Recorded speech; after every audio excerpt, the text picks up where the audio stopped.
Dear friends,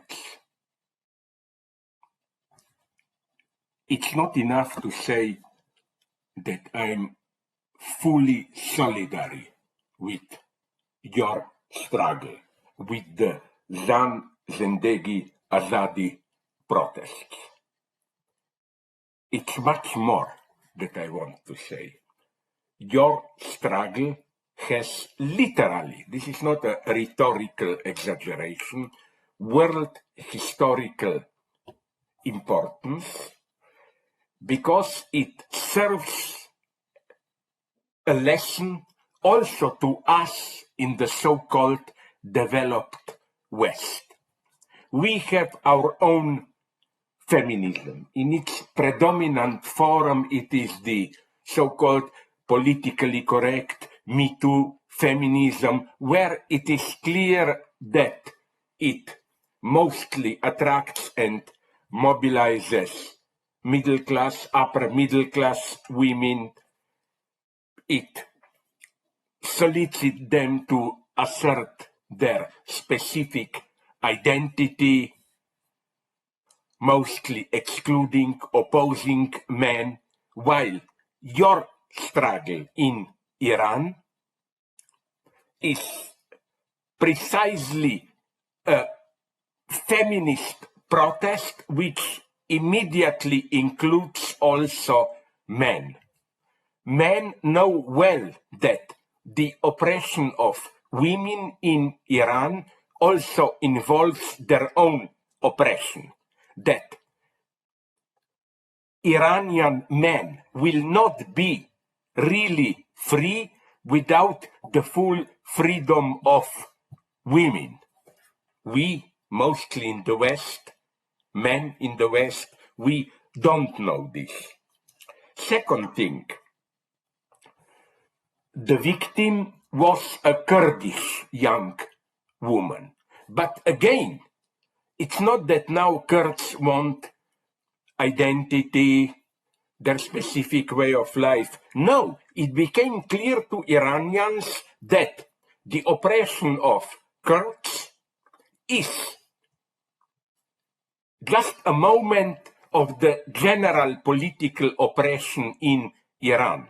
Without freedom for the Kurdish people, the majority of Iranians, who are of course not Kurds, will not be free. The same goes for the third aspect of your protests, the struggle against religious fundamentalism. You see it very clearly how so-called morality police, which means brutal physical police oppression, is the other side, the necessary support of religious fundamentalism. And what you also clearly see is that all these three levels of the struggle are three aspects of one and the same struggle.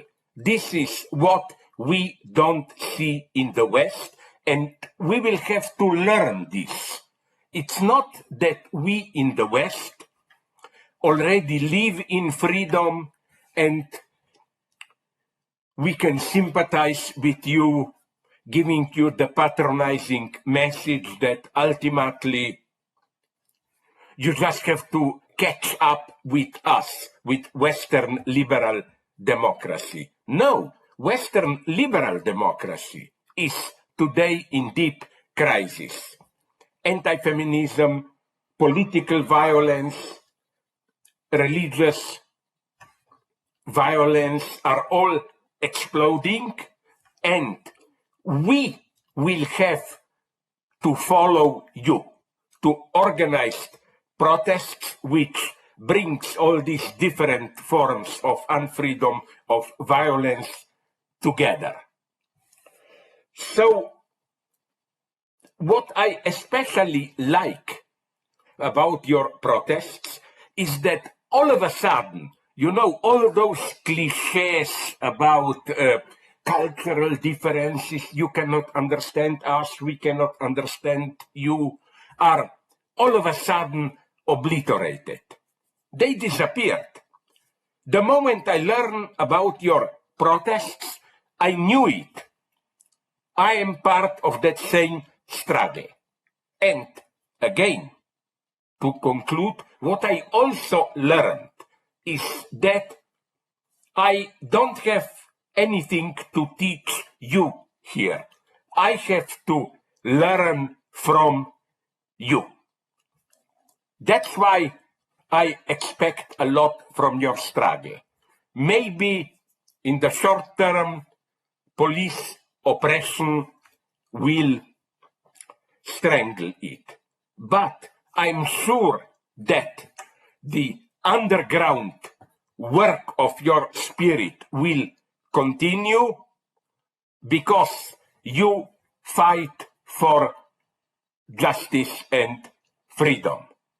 And as you prove today, and you already did it with other protests in the past, the fight for freedom, political, spiritual freedom, cannot ever be fully strangled. It survives.